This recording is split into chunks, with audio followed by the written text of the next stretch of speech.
Welcome back, Hilltopper fans. Glad to have you with us as we continue our spring sports preview here on the Hilltop this week, talking to Hilltopper softball with the second-year head coach, Leah Glasgow. Coach, appreciate you joining us. Thanks for having me. Appreciate you having me here.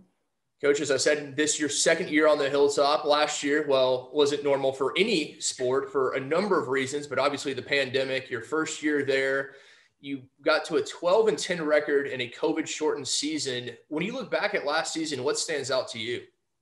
I actually had a really great group of seniors that were really welcoming and bringing me into the program, kind of bought into what we were trying to do really well and quickly. And so I thought we had a really successful start to season. I was really bummed when we didn't get to finish because I think we had a lot of really good things in motion to set some groundwork for what we hope to do in the years coming. So, but honestly, we were really, really, really grateful to have at least the little bit of season that we did. And I think it set some groundwork for this coming year, and hopefully we can kind of replicate that good trajectory.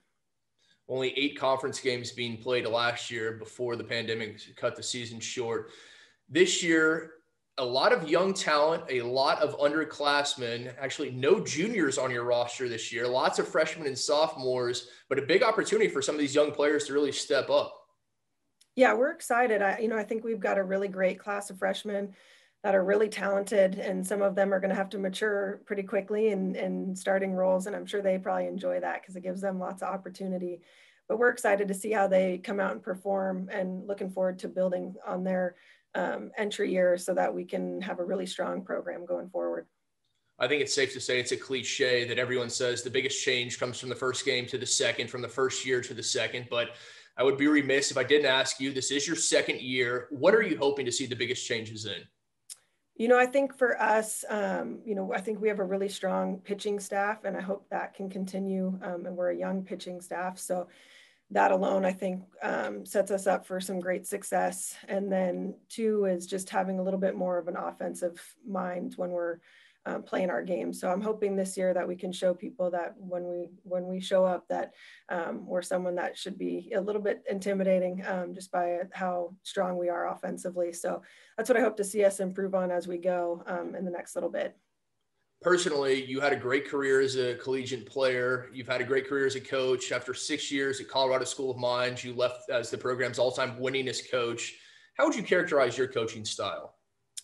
I think we try and make it a really family environment. And so we hope to recruit great kids that can thrive in that environment. I would say I'm probably really structured and have high standards and accountability for a lot of the girls in the program. And so, but I hope more than anything when they leave our program that we've taught them what they need to know in order to be a really awesome contributing member of society, whether that's in their workforce or hopefully in whatever team that they're a part of going forward. So I think that alone makes them feel like we care and we want them to succeed.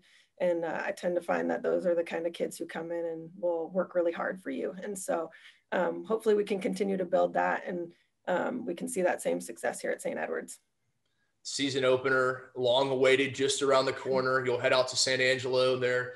The McCorkle Challenge hosted by Angelo State this year. Your opener, February the 19th. You take on a very good UT Tyler team. Yeah. So you're getting right to it. Yes, that's our conference though, I tell you.